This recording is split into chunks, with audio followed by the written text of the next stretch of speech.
السلام علیکم ناظرین، تو آج ہم بات کرنے جا رہے ہیں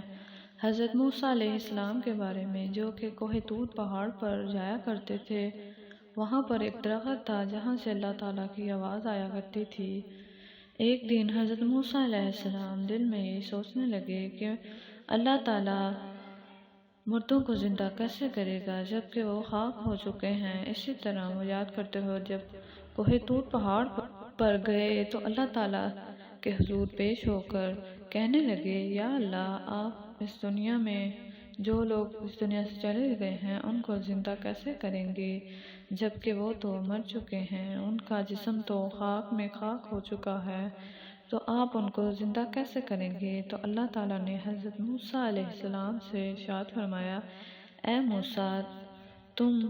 4 جانور لینا، 4 پرندے لینا اور ان کا گوشت کرنا اور گوشت کے پیس ٹکڑے ساتھ مکس کر دینا جیسے گوشت کو مکس کرتے ہیں۔ ان 4 پرندوں کا گوشت مکس کر دینا، یعنی طوطا، کبوتر، ہدہد اور بلبل۔ ان 4 کا گوشت کرنا اور ان کے پیس کرنے کے بعد تم انہیں مکس کر دینا اور مکس کر کے ان کو پکانا، اچھے سے بھون کر پکانا، اور پھر ان کو 4 پیالیوں میں تقسیم کر دینا، 4 پیالیوں میں ڈالنا اور جا کر 4 پہاڑیوں پر رکھنا، اور 4 پہاڑیوں پر رکھنے کے بعد نیچے آنا اور جو تم نے ان کے نام رکھے ہوئے ہیں اس نام سے پکارنا۔ تو حضرت موسیٰ علیہ السلام نے ایسے ہی کیا، اور جب انہوں نے پرندوں کو پکارا، طوطے کا نام لیا، تو وہ 4 پیالیوں کے اندر سے گوشت نکل کر پرندے کی شکل میں اختیار کر گیا، ساری روٹیاں مکس ہونے لگی۔ اسی طرح جب دوسرے پرندے کا نام لیا تو 4 پیالیوں میں سے گوشت نکل کر وہ جو گوشت کے پیس تھے وہ ایک دوسرے کے ساتھ جڑ کر پھر سے پرندہ بن کے اڑنے لگا۔ تو حضرت موسیٰ علیہ السلام بہت حیران ہوئے اور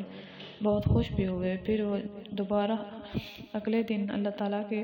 حضور کوہ طور پہاڑ پر حاضر ہوئے تو اللہ تعالیٰ نے ارشاد فرمایا، اے موسیٰ، اگر میں کسی کی جان لے سکتا ہوں تو اس میں جان ڈال بھی سکتا ہوں، کیونکہ میں تمہارا مالک ہوں،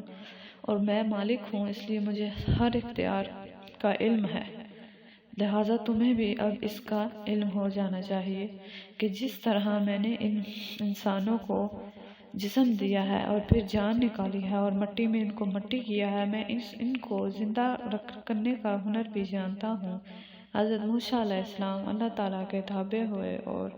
اللہ تعالیٰ کی بات سن کر بہت خوش ہوئے اور گھر چلے گئے۔ ناظرین گرامی، اللہ تعالیٰ ہمیں نبی اکرم صلی اللہ علیہ وآلہ وسلم